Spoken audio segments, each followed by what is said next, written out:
L'Indien, il a pas beaucoup de plumes, mais il a beaucoup de vent en tout cas. Ça c'est sûr. Hein.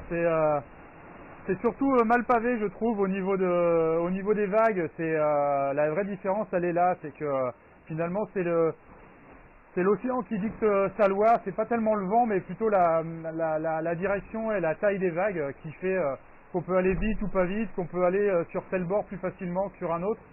Donc il faut en permanence être à l'écoute un petit peu de son bateau pour savoir dans quelles conditions il souffre le moins. Et là, depuis une heure ou deux, là, le vent est en train vraiment de remonter. Donc, je vais vous montrer des images de devant. Vous voyez, c'est un petit peu gris. Ça commence à bien dévaler. Hein. Il y a des surfs à 20-25 nœuds avec le bateau. Et ouais, c'est des conditions qui sont. Voilà, on n'est pas là pour amuser la galerie, on le sent bien. Hein.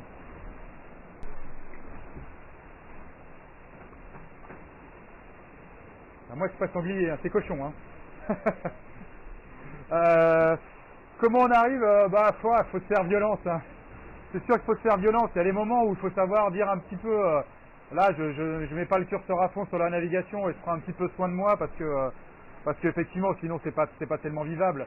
Donc il faut composer. C'est à chaque fois, où est-ce que tu vas mettre le curseur, où est-ce que tu es capable d'aller dans la fatigue, qu'est-ce que tu es capable d'endurer comme condition de vie à bord. Il y a des fois où quand tu n'arrives même pas à faire bouillir de l'eau, tu te dis il y a un problème quoi. Donc tu vas réduire la toile et puis là tu manges quelque chose quoi. Donc voilà, il y a quand même des priorités à mettre en place dans la navigation et c'est pas toujours la course qui passe devant. À des moments quoi, il y a aussi nous, notre bien-être, notre ressenti parce que on est là, on l'a choisi certes, mais on n'est pas là non plus pour vivre un calvaire. Donc voilà, il faut quand même réussir à prendre soin de soi. Après oui, j'ai des petits yeux effectivement, parce que vous l'avez suivi, hein, moi depuis 3 jours j'ai pas mal de soucis sur le bateau, j'ai eu des soucis au niveau des pilotes que j'ai enfin résolu hier et j'ai beaucoup de soucis au niveau électrique dans le bateau avec des blackouts totales qui arrivent à n'importe quel moment, ce qui fait que le bateau il part en vrille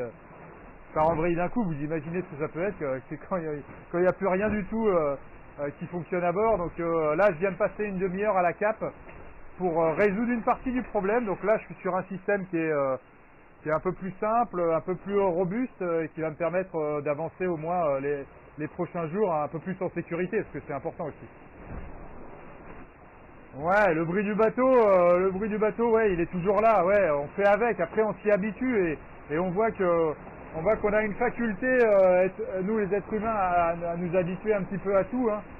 Le bruit il fait partie de notre environnement et ensuite après voilà, et malgré ça on arrive à dormir, on arrive à se reposer et on arrive à développer une oreille assez sélective sur savoir quel bruit est important, à quel bruit on porte attention et réveiller parce que justement ils nous sont différents, parce qu'ils sont source de problèmes, etc. Donc voilà, c'est vraiment du conditionnement la vie à bord du bateau.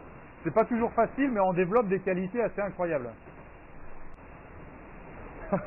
Écoute, merci Marie, c'est super sympa de t'entendre. Écoute, j'apprécie vraiment, c'est top. Et pour répondre à ta question, écoute, je pense qu'il faut tout pour faire un monde. Hein. Donc c'est vraiment avec plaisir que je passe d'un bateau à l'autre. Et voilà, je te cache pas, hein, la nuit dernière, quand ça allait pas super bien, je rêvais plutôt d'être sur mon 2.4 et puis de pouvoir rentrer dans un lit douillet le soir entre deux manches. Et puis après il y a des moments tellement magiques au large aussi où tu as l'impression vraiment d'être en osmose avec le bateau, avec les éléments extérieurs que voilà, c'est super. Bah toi tu connais parfaitement les deux aussi, hein, d'un côté l'olympisme et de l'autre côté la course au large, donc c'est pas à toi que je vais apprendre que dans ces deux milieux-là il y a des choses magnifiques à prendre et voilà, on fait un sport qui est vraiment magnifique pour ça quoi.